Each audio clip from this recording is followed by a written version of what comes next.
Chapter 14 of Anne of Green Gables. Anne's Confession.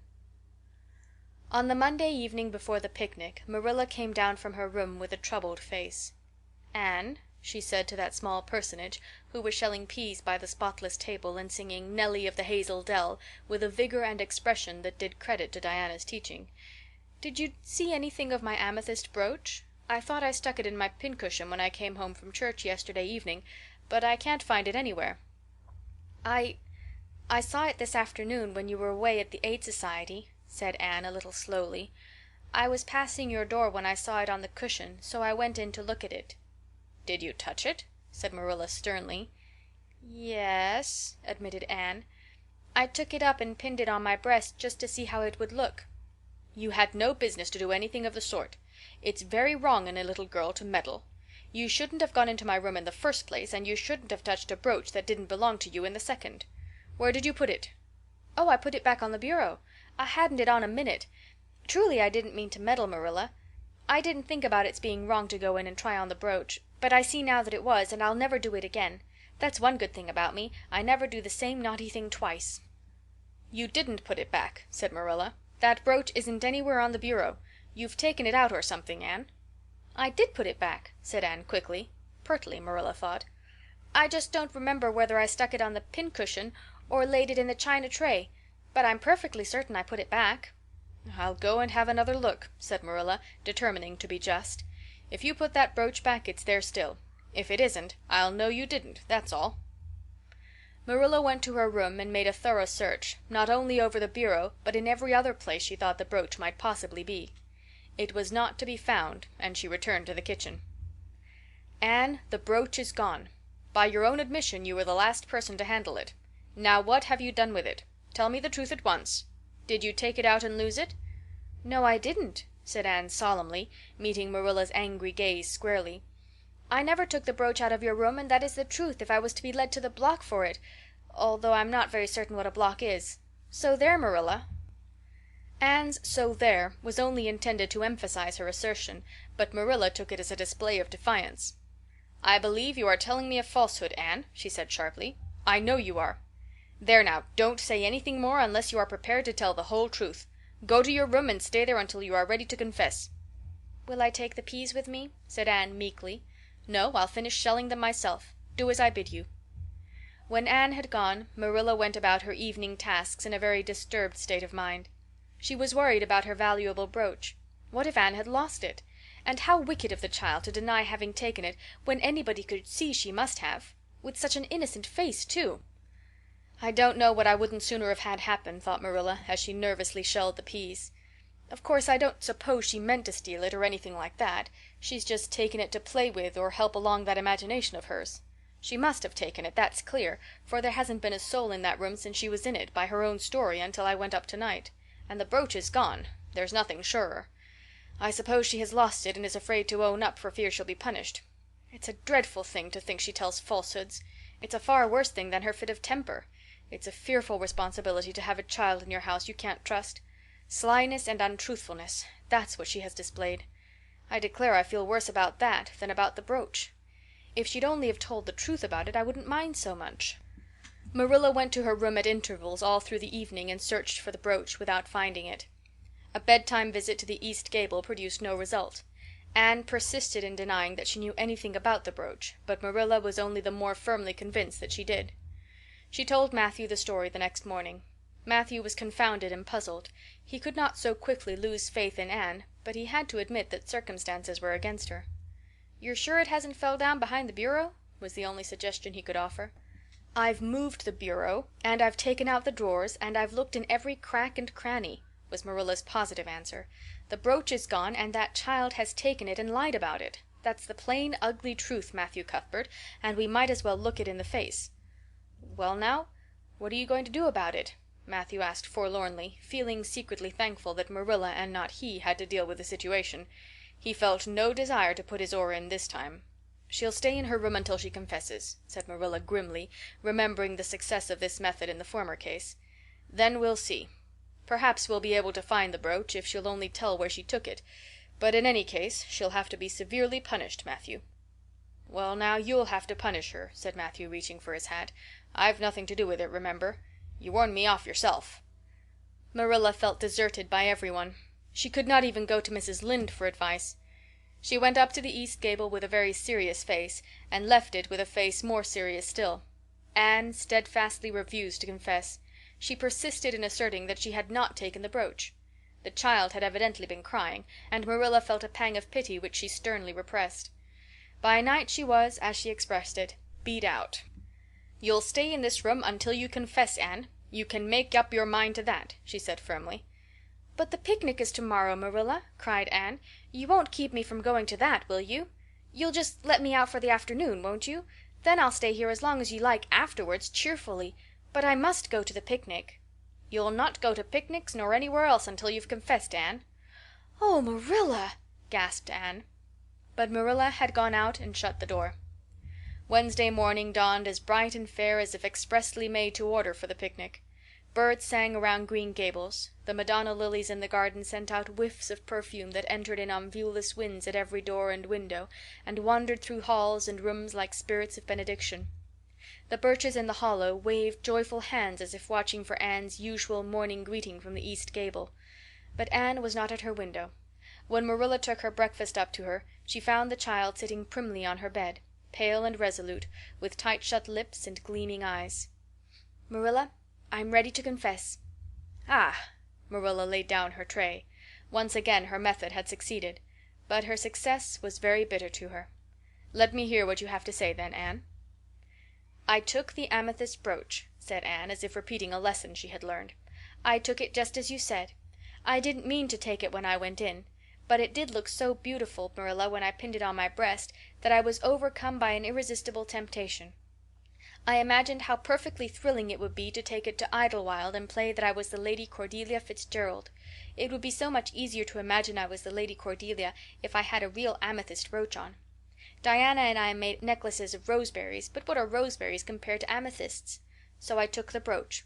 I thought I could put it back before you came home. I went all the way around by the road to lengthen out the time. When I was going over the bridge across the Lake of Shining Waters, I took the brooch off to have another look at it. Oh, how it did shine in the sunlight! And then, when I was leaning over the bridge, it just slipped through my fingers, so, and went down, down, down, all purply sparkling, and sank forevermore beneath the Lake of Shining Waters. And that's the best I can do at confessing, Marilla." Marilla felt hot anger surge up into her heart again.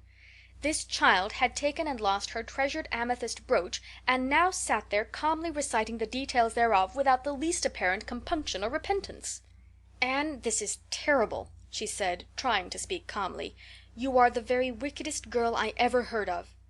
"Yes, I suppose I am," agreed Anne tranquilly, "and I know I'll have to be punished. It'll be your duty to punish me, Marilla. Won't you please get it over right off, because I'd like to go to the picnic with nothing on my mind." "Picnic, indeed! You'll go to no picnic today, Anne Shirley. That shall be your punishment. And it isn't half severe enough either for what you've done." "Not go to the picnic!" Anne sprang to her feet and clutched Marilla's hand. "But you promised me I might. Oh, Marilla, I must go to the picnic. That was why I confessed. Punish me any way you like but that. Oh, Marilla, please, please let me go to the picnic. Think of the ice cream. For anything you know, I may never have a chance to taste ice cream again." Marilla disengaged Anne's clinging hands stonily. "You needn't plead, Anne. You are not going to the picnic, and that's final. No, not a word." Anne realized that Marilla was not to be moved. She clasped her hands together, gave a piercing shriek, and then flung herself face downward on the bed, crying and writhing in an utter abandonment of disappointment and despair. "For land's sake!" gasped Marilla, hastening from the room. "I believe the child is crazy. No child in her senses would behave as she does. Oh, if she isn't utterly bad! Oh, dear, I'm afraid Rachel was right from the first. But I've put my hand to the plow and I won't look back." That was a dismal morning. Marilla worked fiercely and scrubbed the porch floor and the dairy shelves when she could find nothing else to do. Neither the shelves nor the porch needed it, but Marilla did. Then she went out and raked the yard. When dinner was ready she went to the stairs and called Anne. A tear-stained face appeared, looking tragically over the banisters. "Come down to your dinner, Anne." "I don't want any dinner, Marilla," said Anne sobbingly. "I couldn't eat anything. My heart is broken. You'll feel remorse of conscience some day, I expect, for breaking it, Marilla, but I forgive you. Remember when the time comes that I forgive you. But please don't ask me to eat anything, especially boiled pork and greens. Boiled pork and greens are so unromantic when one is in affliction." Exasperated, Marilla returned to the kitchen and poured out her tale of woe to Matthew, who, between his sense of justice and his unlawful sympathy for Anne, was a miserable man. "Well now, she shouldn't have taken the brooch, Marilla, or told stories about it," he admitted, mournfully surveying his plateful of unromantic pork and greens as if he, like Anne, thought it a food unsuited to crises of feeling. "But she's such a little thing, such an interesting little thing. Don't you think it's pretty rough not to let her go to the picnic when she's so set on it?" "Matthew Cuthbert, I'm amazed at you. I think I've let her off entirely too easy, and she doesn't appear to realize how wicked she's been at all. That's what worries me most. If she'd really felt sorry it wouldn't be so bad. And you don't seem to realize it neither. You're making excuses for her all the time to yourself, I can see that." "Well now, she's such a little thing," feebly reiterated Matthew, "and there should be allowances made, Marilla. You know she's never had any bringing up." "Well, she's having it now," retorted Marilla. The retort silenced Matthew, if it did not convince him. That dinner was a very dismal meal. The only cheerful thing about it was Jerry Butte, the hired boy, and Marilla resented his cheerfulness as a personal insult. When her dishes were washed and her bread sponge set and her hens fed, Marilla remembered that she had noticed a small rent in her best black lace shawl when she had taken it off on Monday afternoon on returning from the Ladies' Aid. She would go and mend it. The shawl was in a box in her trunk. As Marilla lifted it out, the sunlight, falling through the vines that clustered thickly about the window, struck upon something caught in the shawl, something that glittered and sparkled in facets of violet light. Marilla snatched at it with a gasp. It was the amethyst brooch, hanging to a thread of the lace by its catch. "Dear life and heart," said Marilla blankly. "What does this mean? Here's my brooch, safe and sound, that I thought was at the bottom of Barry's pond. Whatever did that girl mean by saying she took it and lost it? I declare I believe Green Gables is bewitched. I remember now that when I took off my shawl Monday afternoon I laid it on the bureau for a minute. I suppose the brooch got caught in it somehow. Well—" Marilla betook herself to the east gable, brooch in hand. Anne had cried herself out and was sitting dejectedly by the window. "Anne Shirley," said Marilla solemnly, "I've just found my brooch hanging to my black lace shawl. Now I want to know what that rigmarole you told me this morning meant." "Why, you said you'd keep me here until I confessed," returned Anne wearily, "and so I decided to confess because I was bound to get to the picnic. I thought out a confession last night after I went to bed and made it as interesting as I could, and I said it over and over so that I wouldn't forget it. But you wouldn't let me go to the picnic after all, so all my trouble was wasted." Marilla had to laugh in spite of herself, but her conscience pricked her. "Anne, you do beat all. But I was wrong, I see that now. I shouldn't have doubted your word when I'd never known you to tell a story. Of course, it wasn't right for you to confess to a thing you hadn't done. It was very wrong to do so. But I drove you to it. So if you'll forgive me, Anne, I'll forgive you, and we'll start square again. And now get yourself ready for the picnic." Anne flew up like a rocket. "Oh, Marilla, isn't it too late?" "No, it's only 2 o'clock. They won't be more than well gathered yet, and it'll be an hour before they have tea. Wash your face and comb your hair and put on your gingham. I'll fill a basket for you. There's plenty of stuff baked in the house. And I'll get Jerry to hitch up the sorrel and drive you down to the picnic ground." "Oh, Marilla," exclaimed Anne, flying to the washstand, "5 minutes ago I was so miserable I was wishing I'd never been born, and now I wouldn't change places with an angel." That night a thoroughly happy, completely tired out Anne returned to Green Gables in a state of beatification impossible to describe. "Oh, Marilla, I've had a perfectly scrumptious time. Scrumptious is a new word I learned today. I heard Mary Alice Bell use it. Isn't it very expressive? Everything was lovely. We had a splendid tea, and then Mr. Harmon Andrews took us all for a row on the Lake of Shining Waters, 6 of us at a time. And Jane Andrews nearly fell overboard.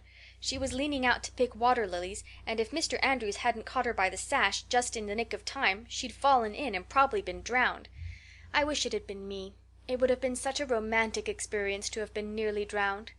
It would be such a thrilling tale to tell. And we had the ice cream. Words fail me to describe that ice cream. Marilla, I assure you it was sublime." That evening Marilla told the whole story to Matthew over her stocking basket. "I'm willing to own up that I made a mistake," she concluded candidly. "But I've learned a lesson. I have to laugh when I think of Anne's confession, although I suppose I shouldn't, for it really was a falsehood. But it doesn't seem as bad as the other would have been, somehow. And anyhow, I'm responsible for it. That child is hard to understand in some respects, but I believe she'll turn out all right yet. And there's one thing certain, no house will ever be dull that she's in." End of chapter 14.